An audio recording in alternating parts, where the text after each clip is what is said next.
আপনারা সকলে অবগত আছেন, গত 31শে মে দিবাগত রাতে আমাদের শঙ্করচন্দ্র ইউনিয়নের ভান্ডারদহ গ্রামের সংশ্লিষ্ট সংলগ্ন রাস্তায় একটি হত্যাকাণ্ড সংঘটিত হয়। আমরা প্রাথমিকভাবে সকাল 7:30টার দিকে সংবাদ পাই, যেখানে একটা মৃতদেহ পড়ে আছে, জবাই করা মৃতদেহ, এবং আমরা পরবর্তীতে পরিচয় পাই জনাব আব্দুর রাজ্জাক ওরফে রাজাই শেখ নামে এক ব্যক্তি, যিনি পেশায় কৃষিকাজ করেন এবং পাশাপাশি কবিরাজি চিকিৎসা করেন। তিনি মূলত বহুমুখী বিভিন্ন ধরনের কবিরাজি চিকিৎসা দেন। আমরা যতটা জানতে পেরেছি, তিনি গরু ছাগল থেকে শুরু করে মানুষেরও চিকিৎসা দেন।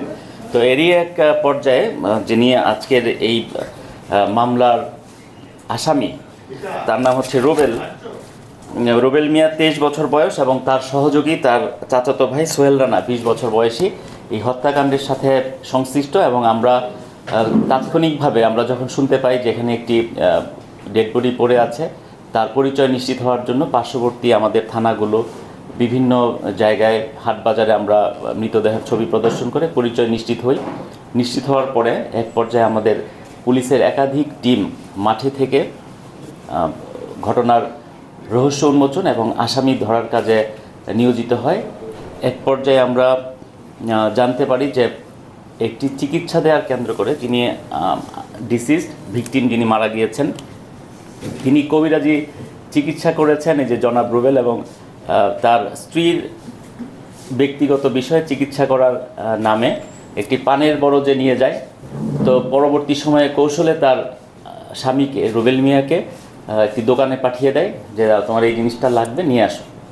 তো চিকিৎসার এক পর্যায়ে সন্ধ্যার সময় তার পানের বরজে তার স্ত্রী যখন বেরিয়ে আসে, তখন ওই আসামি রুবেল মিয়ার সন্দেহ হয় যে তার স্ত্রীর সাথে কোনো ধরনের অনৈতিক কার্যকলাপ করেছে অথবা শ্লীলতাহানি, সম্ভ্রমহানি, এই ধরনের কিছু করেছে। এই ঘটনার প্রেক্ষাপটে সে ওই দিন রাতেই আমাদের যিনি মারা গিয়েছেন কবিরাজ, সেই রাজাই শেখ, আব্দুর রাজ্জাক ওরফে রাজাই শেখ, তাকে কৌশলে ডেকে নিয়ে গিয়ে মোটরসাইকেল দিয়ে নিয়ে যাওয়ার পথে, এই যে আপনারা যে জায়গাটি আমরা দেখেছি যে একটি বিশাল এলাকা, শুধু ভুট্টা ক্ষেত, ধান ক্ষেত আছে, এই জায়গায় নিয়ে তার গলায় ছুরিকাঘাত করে তাকে হত্যা করে।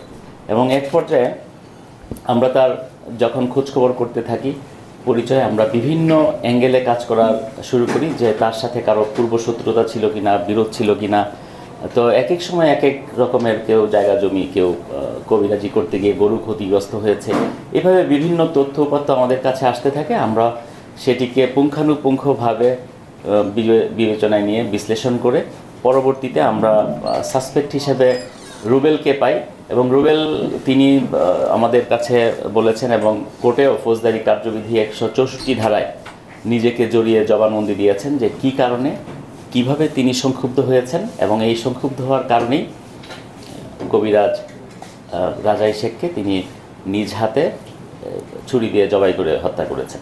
এবং এই ঘটনার সাথে সংশ্লিষ্ট যে আলামতগুলো আছে, যেমন যেই জবাইয়ের কাজে ব্যবহৃত যে ছুরিটি আছে, সেটি পার্শ্ববর্তী এক পুকুরে ফেলেছিলেন তিনি। তার দেখানো মতে পুলিশ সেটিকে উদ্ধার করে। যেই মোটরসাইকেল দিয়ে তাকে ডেকে নিয়ে যাওয়া হয়েছিল, সেই মোটরসাইকেলটি আলামত হিসেবে জব্দ আছে।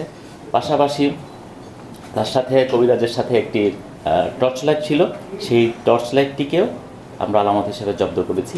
এবং তার সহযোগী হিসেবে তার চাচাতো ভাই যিনি ছিলেন, তিনিও ফৌজদারি কার্যবিধির 164 ধারায় জবানবন্দি দিয়েছেন। এবং ঘটনার আমরা পারিপার্শ্বিক অবস্থা সব কিছু মিলে আমরা নিশ্চিত হয়েছি যে তারা হত্যাকাণ্ডের সাথে জড়িত, এবং সংশ্লিষ্ট আলামত আমরা জব্দ করেছি। এখন আমরা এবং তাদেরকে আমরা আদালতে আমরা বিচারের জন্য হস্তান্তর করেছি।